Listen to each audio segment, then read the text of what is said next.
Police arrest করে নিয়ে গেছে, কিন্তু অ্যারেস্ট করে নিয়ে যাওয়ার সময় তাকে তার অ্যারেস্টের কারণ বা গ্রাউন্ড অফ অ্যারেস্ট বলেনি। এই ধরনের কেস আমি প্রায় শুনতে পাই। তো এখন যে সুপ্রিম কোর্টের ল্যান্ডমার্ক জাজমেন্ট আছে, সেই অনুসারে সুপ্রিম কোর্ট ক্লিয়ারলি বলে যদি পুলিশ কোনো মানুষকে অ্যারেস্ট করতে যায় তাহলে সেই অ্যারেস্টটিকে তার ফেভারেবল ল্যাঙ্গুয়েজে লিখিতভাবে যেন তার গ্রাউন্ড অফ অ্যারেস্ট তাকে দেওয়া হয়।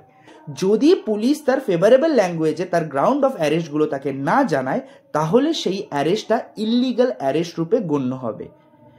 কিন্তু এমন কিছু সময় আমরা দেখি যেখানে হয়তো পুলিশ তার যে অ্যারেস্টের যে গ্রাউন্ডগুলো আছে সেইগুলো তখন সঙ্গে সঙ্গে বলে উঠতে পারে না বা বলা যেতে পারে না। তো সেক্ষেত্রে সুপ্রিম কোর্ট একটা এক্সেপশন বলে দেয়, যদি এইরকম ধরনের কোনো কেস হয় যেখানে পুলিশ তার গ্রাউন্ডগুলো সঙ্গে সঙ্গে বলতে পারছে না, তো সেক্ষেত্রে পুলিশ যেন অ্যাজ সুন অ্যাজ পসিবল তার অ্যারেস্টের গ্রাউন্ডগুলো তাকে বলে।